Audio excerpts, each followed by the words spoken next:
So it's been a while since I've made a Disney adventure video, but here it is. I know you guys, it's been a while, but I've just been making a lot of Disney short reviews instead, but today we're getting back to the basics and the thing that I probably love making the most, the Disney Adventure series.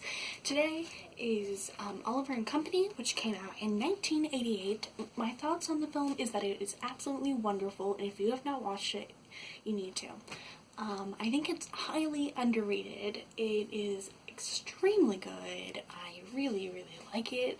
I think it's done really well, and I personally think it should be getting more love than it is. I love the music. The music is absolutely wonderful. The characters are great. I personally love Dodger as a character. I think he's wonderful. I love Vegan, and I just love every single character in this film. Yeah, it's really good. I love Gidget. Georgette, that's what it is. Georgette. Gidget is in Secret Life of Pets. Georgette. I don't know why I mixed those two names up. I don't really like the movie Secret Life of Pets that much. Yeah. Sorry. Georgette, I really like her character. I think her as being like a sassy dog that's kind of like a girly girl type of dog and very fancy. I found that very interesting as a character, especially because the rest are like ruffian thugs, not like in a Aladdin way, but they're like, they steal things. So I thought the character differences were wonderful. I thought that it really helped in lots and lots of ways. I loved Jenny's character. I thought she was done very well. Like I said with Penny in The Rescuers, I think her little like childhood wonder was something that I really enjoy in characters, especially when they're younger. And I really like that those two don't talk like babies also, because some of them talk like babies and it drives me insane. Yeah, I just really enjoy it. I think the animation is absolutely beautiful. Beautiful 2D animation that I love. Very happy with the 2D animation. Sure, they did use some computer animation, but overall it was mostly 2D animation because that's what they did mostly at this time. I really enjoy 2D animation. I personally think I like it even more than computer animation. I love computer animation. I love my movies with computer animation. My favorite movie, that one, Frozen, is computer animation. There's no 2D animation, but I personally love computer animation so much. Yeah, I just really enjoy it. I talked about the music. I think the music should be getting more love by myself and by others. I have been listening to it a lot more since I've watched the movie, but I personally really enjoy it. I think more people should be talking about it and saying that they're really good songs, because I've never met someone who has been like, oh my goodness, I don't like that, but I've never met someone who's just like, hey, turn on Oliver and Company repeatedly. Maybe there's people out there. I don't know. If you do love this movie's soundtrack and play it like all the time, good for you, because this movie soundtrack is wonderful. I really enjoyed it. I love the characters. I love the animation. It's just a good movie overall. I think the expressions of the characters through voices and through animation was done really well, but I think Disney and most animation companies do things really well with that, and I think this one especially shows it in such a good way. I like when they're sad, when the little girl is sad that Oliver was taken away. Oh, we didn't talk about Oliver. Oliver, in my opinion, was a great character. I really thought that he was a great character as the main character, trying to fit in with these dogs, and finding a new home and absolutely loving it, but them trying, not understanding that this is my new home, and that later, it's just a good movie. I really, really enjoyed it. I love the plot. The story, the writing was great. The story was great. I just really, really enjoyed this movie. Let's get into some facts. It was based off the book Oliver Twist. Pete Young suggested that they should make a movie that is Oliver Twist but dogs, and they made the movie. Originally it was going to be a lot darker of a film, which doesn't surprise me. The 80s were a dark time in Disney animated film history. Black Cauldron came, and they cut it out because Jeffrey Katzenberg was not happy about it, but they were going to have a live man turned to dust right in front of your eyes. So, one way that this was going to happen is originally Oliver's parents were going to be killed by Doberman. So yeah, that's just one way that it was going to be darker, but then they decided that's not a good idea to put on screen as an animated film, so then they didn't do it. Originally it was going to be a sequel to The Rescuers. This I do not understand. I don't understand how this could ever be a sequel to The Rescuers. Like, I don't understand that. Maybe if they took out the dogs and put them as mice, maybe, and then Bianca and Bernard could be one of the mice. But I still find that really weird. I don't think it was a good idea, and happily for me, they didn't do that. The only thing that I kept from when that was going to happen is it was the setting in New York, and that Penny and Jenny are very similar characters. Like I said, I even compared to them in my first, how I think about the movie. They are very similar characters. Bette Midler voiced Georgette, and Billy Joel voiced and was the same voice of Dodger.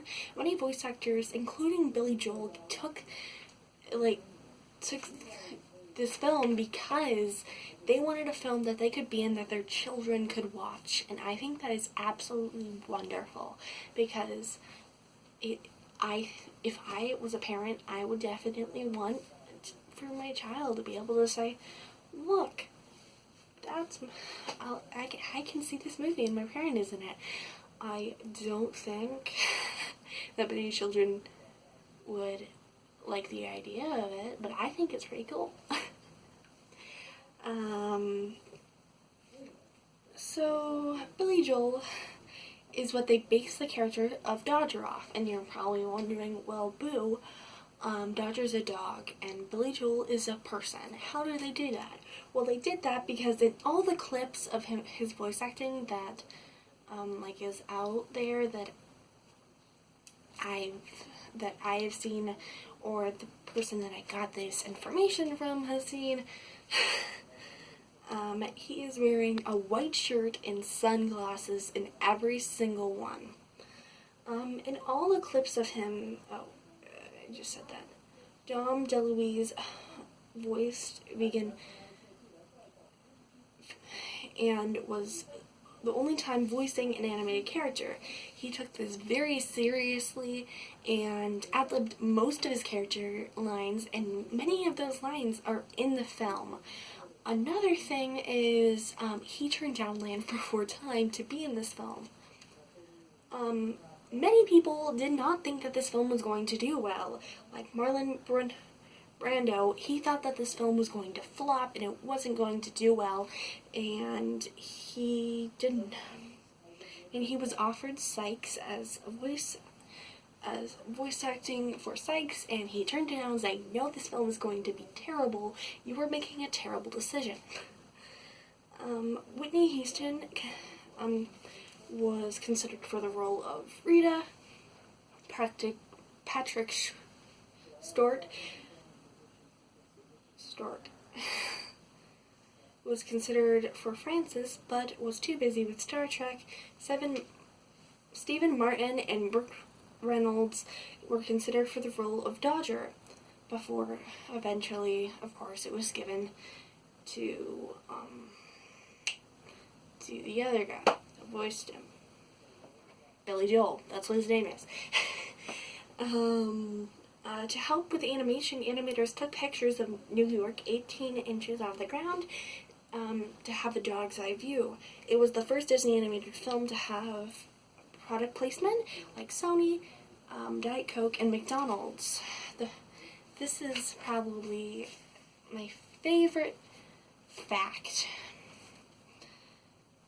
It was the first film that Howard Ashman wrote the music for. He was a very famous lyricist. There is a bomb of a documentary, in a good way, on Disney Plus called Howard. It is very, very sad and emotional, at least it was for me, and I absolutely love it. I watched it right when it came out, and I am so happy that I did. I love Howard Ashman's music, and I just, yeah, I really, really enjoyed it. Yeah, makes me happy. Lots of cameos from 101 Dalmatians and Lady and the Tramp were in this film. The CAP system was used for 11 minutes.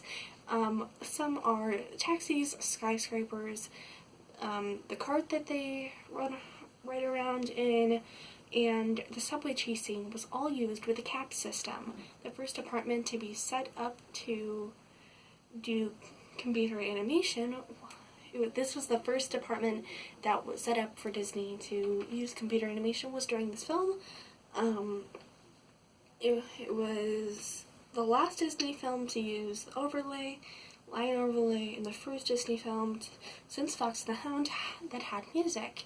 It was a box office success. The first week, it did worse than Land Before Time, but over time, when it was in theaters, it eventually got more money than Land Before Time had. Because of the success of the Disney animated film, they promised to make a Disney animated film every single year. And I'll probably talk about that because that's a whole nother thing. That's just, I'm happy that the Renaissance was able to happen because they did that. But many workers went through many hardships because of it. I probably could make a whole entire segment just about that in one of the videos. I probably will, because it's just a heartbreaking part of the Disney company at the time, and it's sad. It's very sad. If you do not know what I mean, go watch Waking Sleeping Beauty. I know I'm saying that so much. Go watch Waking Sleeping Beauty. It's so good. And Howard.